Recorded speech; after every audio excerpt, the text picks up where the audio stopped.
You want to do this or not? Yes. Justin Fields and the Bears are coming off 2 straight losses. Ooh, that's ooh.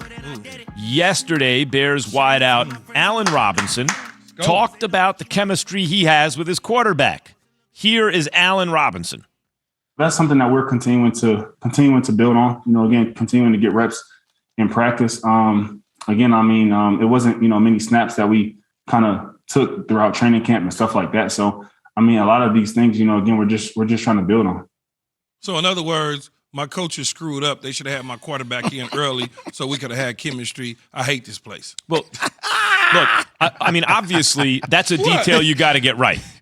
You got to be taking reps. The guy who you're going to, but how, what percentage of reps, Key? Take me into training camp, rookie quarterback. You're not planning on starting him from week 1. How does that work? How many reps, what percentage of the snaps in preseason should Allen Robinson be taking with Justin Fields? Well, I think because both of the quarterbacks are new to this. Both of the quarterbacks were new to the system. Jeez, Max. Drink some water. You were the one who just called. Yeah, but it's almost like you giving it to me, whatever it is. You split the reps into a certain time that you get in deep into training camp. Then the reps kind of start to go to whoever you make the decision that has the edge. That's the way I would have run practice. Mini camps, training camps, OTAs, they just been splitting reps equally across the board, meaning Justin Fields, Nick Foles, and Andy Dalton. Now, as I get into the deeper part of training camp, which is in the summer, now lesser reps for those other 2 guys, and whoever my starter is gets more reps, but everybody's rotating with the ones. You're going with me, Jay's going with me, he's going with me, you're going with him, I'm going with you, Jay's going with you. That's how you do it. And then so if it's 50-50 or whatever, 33-33 to begin, I'm imagining, and from what I understand, somebody got to get the last percent though. It starts to be going 30, 60-40, 70-30. Yeah. And from Allen Robinson, Jay, from what you hear, or go ahead, Kay, from what you hear from both of you guys, does it sound like this message he's actually sending is this was not done the way it was supposed to be done? But I'll do it more of a wide receiver way. They messed up. My quarterback, who's my quarterback now, should have been getting reps with me the entire summer so we could at least have some sort of rapport and be on the same level. Now we are 8 games into the season, and we're just now starting to try to figure out how to see each other with my eyes in the back of my head, and he's looking at me. And that's not how you do things. Whenever I played, I got reps with all my quarterbacks, multiple reps, before practice, after practice, doing practice, and that is exactly what they need to be doing with Allen Robinson. Look at the numbers. Look at the numbers. In spite of all that, yards per reception, 12 to 7.5, favoring Justin Fields with Allen Robinson over Andy Dalton. Air yards per target, almost 16 with Fields, 5.5 with Dalton, and 20-plus yard receptions, 4 with Fields, none with Dalton. And if that's the case, they also have the worst passing yardage in the league, right? Getting 124 yards in the air throughout 7 games. So think about what the potential could be if that's currently where they are. But I'm just going to go back to one thing, and this is, I said it before, this is applying pressure to me by J. Cole all the time on Matt Nagy. When you label a quarterback as QB1 before you even have a chance to see what you have, and that starts the problem, guys. Yeah, but that doesn't mean anything. He's QB1. That doesn't mean anything. He promised this dude from the beginning. Yeah, but there's no promises in professional football. Best player plays. But you felt like every time we addressed the issue, Matt Nagy had something with Andy Dalton where he didn't want to let go of it. And I think that's the same thing that's hindering what him and Allen Robinson have. I think it's just, first of all, it's coach speak. That's just what it is. I hate coach speak. Well, you'll be a coach one day, then what? I'm going to be real.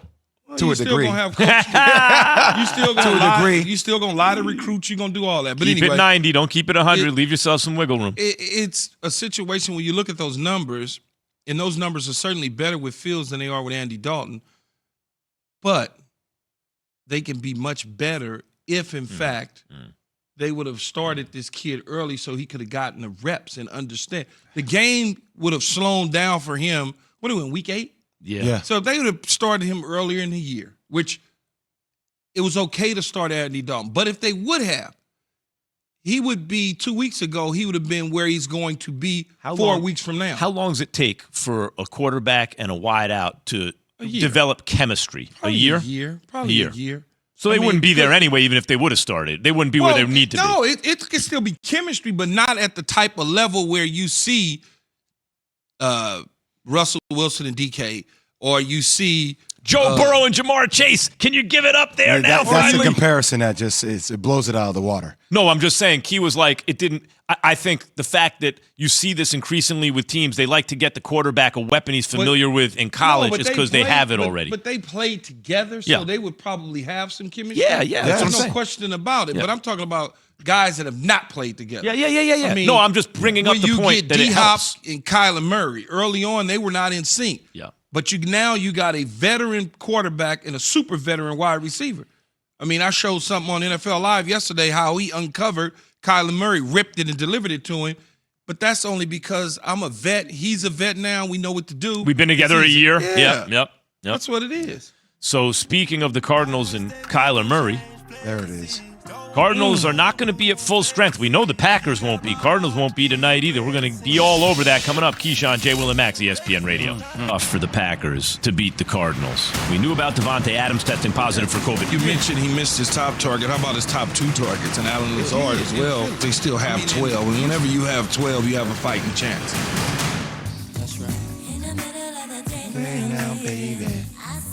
Keyshawn, J. Will, and Max, presented by Progressive Insurance. You might have been in high school when this came out. And those high school You dances. don't even know what this is? Hot, sweaty. I mean, if it comes out in high school, you're more attached to it than anyone Yes. else. Oh, Yeah. you know what?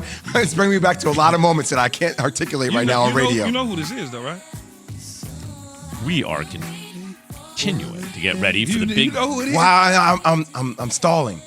Total. Yeah, total. Okay. We're continuing Just to took me get a ready minute. for the big game tonight between the Packers and Cardinals. Before we get to the game itself, You and me. see, look, Jay is back in high school right now. Sweat. What? You know what I'm talking about. You know what dances I'm talking about. I was in the Max, clubs you ever been in to New York, though. Yeah, because I you was were a old. grown ass man. I You was were old. doing it already. I wasn't there. You ever been to the dances where it gets really, really hot? Just sweating for no. Why are you looking Am at I a human being on planet Earth? Is that what you're asking? I don't know. You know, some people haven't been to parties like that. What clubs did you used to go to in New York, Keith? That's no Yeah, need to- we were. Listen, yeah. growing up in New York, Yeah, come on. kids were Jeez, going to Max. clubs. Kids were going to like official clubs, 15 and on. Mars, the Octagon, Mark Ballroom, all those places downtown. There was a place when you're really the Saint, Soul Box? Kitchen, million places in New York growing up. Box? No. No. Okay, so I don't know. As a kid? No, I don't. Okay, that's fair. Okay, Aaron Rodgers. Change was on- subject. Football. Disney, Back to man, football. come Yeah, on sorry. now. I'm sorry. No, it's sorry. speaking, Football. Speaking of clubs, Aaron Rodgers is in an Googling. exclusive Tie it together, quarterback Max, club. quick. Yeah, come on. They're sitting there going, the box. Jeez. Don't keep saying it. Aaron Rodgers was on the Pat McAfee show, good show, earlier this week about his time in Green Bay this season. And Key, I know you think he's out of there, but other people think maybe he'll stay. Listen to Aaron Rodgers on the Pat McAfee show. This is part of the fun. You know, the fun is obviously, I mean, I got my best friend in the league back to go to work with every day. I got the funniest dude in the world to drive down to practice with every day in David Bakhtiari. I got a great coaching staff that I love. I'm still in Green Bay and having the time of my life. And I get fun moments like this every single week. So life is about perspective. And I'm just daily counting the blessings that I have in life and just have so much gratitude for these moments. And for the fact that I'm 37, I'm still playing and still playing at a high level. Yeah, that's all I care about, the fact that he's having fun. As I said a couple weeks ago, a week ago, whenever it was, as long as he's having fun and they win the Super Bowl or go to the Super Bowl, he ain't going anywhere. Anything shy of the Super Bowl, all bets are off. All bets are off. But if he happens to be in Los Angeles in the late part of January, early February, he's going to stay. You're having fun. This is like my friend is here. I'm hanging out with my guy and the coaches I love. He's not just selling people on it. He really is truly having fun doing it. But you know what the problem is? The problem is, I think over this entire offseason, we've analyzed, people have broken down, they decoded every single word that Aaron Rodgers has said. And it makes you think, like I'm sitting here saying, I really believe him here. But then my brain, after I think I believe him, goes to a place where I'm like, well, is he going to be happy? Because we're in it so much. Like, a part of me just wants to remove myself away from analyzing everything he says and just hear him when the season is over. But what happened during the course of the offseason when everything was going down, there was real issue at hand for him not wanting to be there. They had to fix that to get him to come in. You think they fixed it? They fixed it. I find myself making stuff up. Was just on with us 30 minutes ago and said that